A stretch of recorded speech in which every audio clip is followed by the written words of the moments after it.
दोस्तों, क्या आपने कभी सोचा है कि ज्यादा स्माइल करना भी एक दिन आपका चेहरे को छीन सकता है। आज की स्टोरी बिल्कुल ऐसी ही एक लड़की की है। वेलकम बैक दोस्तों। आज की वीडियो में हम बात करेंगे जापान की एक short film the dolls with attitude के बारे में। कहानी शुरू होती है एक टीनेज गर्ल अरी से। वो अपनी फ्रेंड्स के साथ एक फेमस जापानीज कैफे में कॉफी पी रही होती है। अरी कंफ्यूज्ड होती है कि उसके फ्रेंड्स ने उसके चेहरे में हुई बदलाव नोटिस क्यों नहीं किया। वो उनसे पूछती है कि क्या उसके फेस में कुछ अजीब लग रहा है, पर उनके फ्रेंड्स बोलते हैं कि वो हमेशा की तरह ही लग रही है। अरी फिर से पूछती है कि क्या उसकी स्माइल अजीब लग रही है, पर उनकी फ्रेंड्स फिर से वही जवाब देती है कि कुछ भी अलग नहीं लग रहा है। फिर वो लोग दूसरी बातें करने लगती है और अरी को इग्नोर कर देती है। अरी सोच में पड़ जाती है कि कोई क्यों नहीं देख पा रहा कि उसका चेहरा एक डॉल जैसा हो गया है जिसमें एक बड़ी सी स्माइल है। एक्चुअली ये तब शुरू हुआ था जब वो छोटी थी, एलिमेंट्री स्कूल में। एक दिन उसके भाई ने गलती से उसका छोटा एक्वेरियम तोड़ दिया जिसमें अरी की फेवरेट मछली थी। अपना दिल टूटने के बावजूद अरी ने अपने भाई को बुरा फील ना हो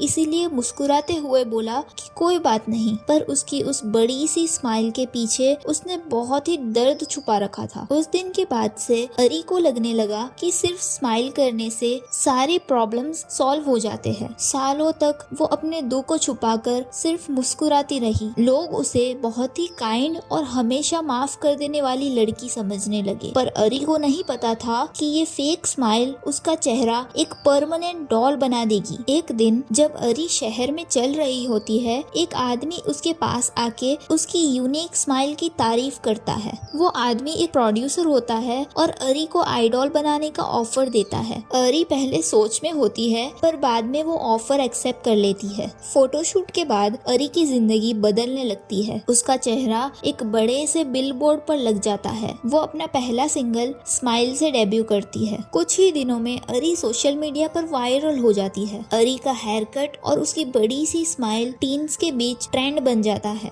बड़े कंपनीज रिटेनर बनाने लगती है जिससे लोग अरी की स्माइल कॉपी कर सके। अरी ने कभी नहीं सोचा था कि वो एक डॉल फेस की वजह से आइडॉल बन जाएगी। काफी दिन गुजर गए और अरी अपने आइडॉल वाले काम में बहुत बिजी हो गई। एक दिन वो कैफे में जाती है जहां वो अपनी फ्रेंड्स के साथ बैठती थी और उन्हें वापस एक साथ देखकर ऑकवर्ड फील करती है और अलग जाके बैठ जाती है। वो उन्हें मैसेज करती है पर उनकी फ्रेंड्स मना कर देती है और कहती है कि अरी कुछ खास काम नहीं करती, बस हमेशा स्माइल ही करती रहती है और उनके हिसाब से ये कोई प्राउड करने वाली बात नहीं है। अरी ये सुनकर बहुत हर्ट होती है, उसे बहुत बुरा लगता है, पर हमेशा की तरह वो सिर्फ स्माइल करके अपना दर्द छुपा लेती है। वो सोचती है कि काश कोई भी उसकी तरह ना हो। इसके बाद अरी अपने डॉल मास्क को उतारने की कोशिश करती है ताकि सबको दिखाए कि ये स्माइल फेक है, पर वो चाहे कुछ भी कर ले, डॉल वाला मास्क उसके फेस से हट ही नहीं रहा था। अरी को रिग्रेट होने लगता है कि शायद अगर वो अपने इमोशंस दबाना बंद करती तो ये सब उसके साथ कभी नहीं होता।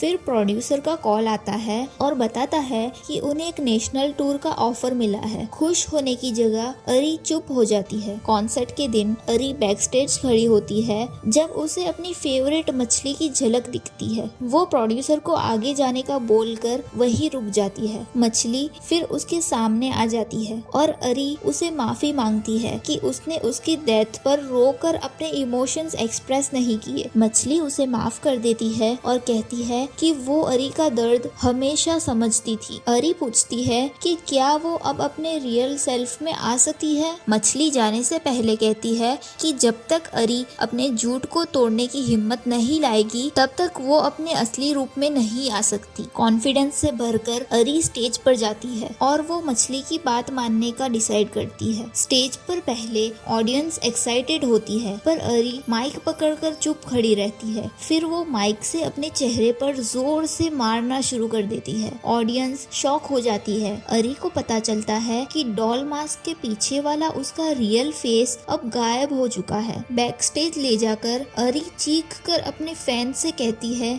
कि अपनी आइडेंटिटी मत खोना और अपने असली इमोशंस से ऑनेस्ट रहो। 2 महीने बाद अरी का लुक पूरी तरह से बदल चुका होता है। उसकी फेक स्माइल अब गायब होती है, लेकिन उसका नया लुक लोग इमिटेट करने लगते हैं। है। प्रोड्यूसर भी उसके एक्ट की तारीफ करता है और कहता है कि इससे कंपनी को अच्छा इम्पैक्ट मिला। आखिर में अरी अपना नया सिंगल रेज कर लेती है और फिल्म यही खत्म होती है। तो दोस्तों, ये स्टोरी से हमें पता चलता है कि खुद को फोर्स करके हमेशा खुश रहना कभी सही नहीं होता। अपने मास्क उतार दो और अपने इमोशंस को सच्चे से फील करो, वरना तुम भी कभी अरी की तरह एक डॉल बन जाओगे और अपने रियल सेल्फ को खो दोगे। Thanks for watching. फिर मिलते हैं एक नई कहानी के साथ।